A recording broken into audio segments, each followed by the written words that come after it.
एक बार पुनः स्वागत। मैं डॉक्टर गजेंद्र सिंह शेखावत मोता महाविद्यालय सादुलपुर से आपका स्वागत करता हूं।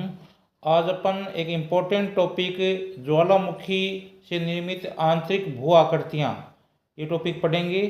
ज्वालामुखी उद्गार के समय जलवाष्प तथा गैसों की शक्ति घटने पर मैग्मा धरातल के बाहर नहीं आ पाता है एवं भूगर्भ में दरारों में भर जाता है और धीरे धीरे ठंडे होकर विभिन्न प्रकार की भू आकृतियों का निर्माण करता है। उसमें पहला है बेथोलिथ।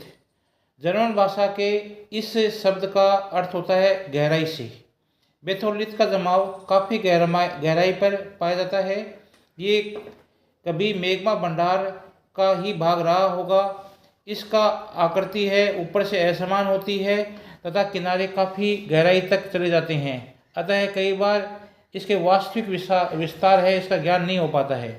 लेकोलिथ, यह भी एक उन्नतोदर ढाल की आकृति होती है जो प्राय पर्दा चट्टानों के बीच में पाई जाती है। जब दो परतों के बीच मैग्मा भर जाता है तो वाष्प तथा गैसों के कारण ऊपर की ओर एक गुंडाकार फुला हुआ भाग बनता है।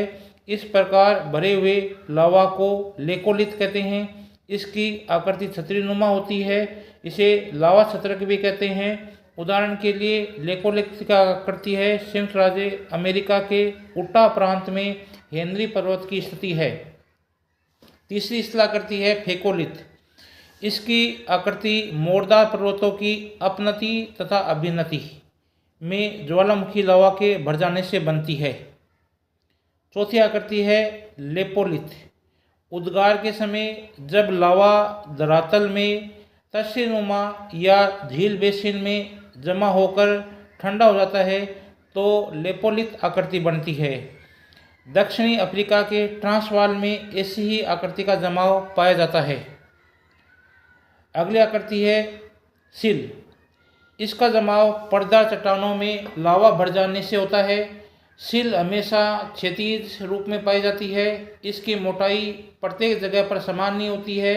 इसकी गहराई कुछ फीट से प्रारंभ होकर सैकड़ों फीट तक होती है।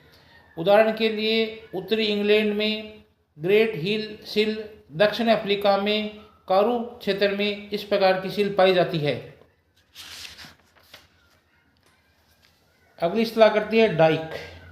जहाँ भी सिल की आकृति सीधी तथा क्षैतिज होती है वहीं डाइक की आकृति गोलाकार व लंबवत रूप में पाई जाती है। इसकी मोटाई अधिकांशतः 1 से 3 मीटर तक होती है। उदाहरण के लिए ग्रेट ब्रिटेन में अरान तट के पास डाइक की आकृति है। डाइक का वास्तविक रूप उस स्थान के ऊपरी भाग में जमाव के अपर्दन के बाद दिखाई देता है, क्योंकि अपर्दन से लावा काफ़ी कठोर होने से डाइक कट नहीं पाती है। अगली स्थलाकृति है ज्वालामुखी प्लग। यह शंकु की संशोधित आकृति है। अतः ज्वालामुखी शांत हो जाते हैं तो प्राय इसकी नली छिद्र ठोस होकर लावा के रूप में भर जाते हैं। लंबे समय तक शंकु का अपर्दन होने से ये प्लग या डाक लंबे खंभेनुमा संरचना में दिखाई देते हैं। ये अपर्दन के फलस्वरूप ही हमें दिखाई देते हैं। ये मुख्य स्थलाकृतियाँ थी जो आंतरिक भाग में मैग्मा के जमाव से बनती है। इसके बाद में ज्वालामुखी की क्रिया से कुछ गौण रूप भी प्राप्त होते हैं, जैसे गीजर या उष्ण फुहारे। आर्थम होम्स के अनुसार गीजर गर्म जल के स्रोत होते हैं। इन्हें थोड़े थोड़े अंतराल पर गर्म जल वाष्प प्राय ऊंचे दबाव के साथ तीव्रता से बाहर निकलते हैं। ऊंचाई कई मीटर तक होती है। ज्वालामुखी क्षेत्र में दरारों एवं छिद्रों के द्वारा जल काफ़ी गहराई तक पहुंच जाने पर तप्त चट्टानों के संपर्क में आने से शीघ्र भाप बनकर ऊपर उठता है। ऊपरी दबाव व कठोर चट्टानों के कारण भाप निकल नहीं पाती है और तापमान और ऊंचा होता जाता है। ऊंचे तापमान व दबाव वाली वाष्प जल को ऊपर की ओर धकेलती है और इसे धरातल पर गैस मिश्रित उष्ण जल फव्वारे के रूप में छूटते हैं। दबाव कम होने पर गीजर शांत हो जाते हैं और भूमिगत मार्ग पुनः जल से भर जाते हैं। जल गर्म होकर वाष्प के तापमान बढ़ने पर पुनः गीजर फुहारे के रूप में निकलता है। ये दृश्य बड़ा ही मनोरक होता है।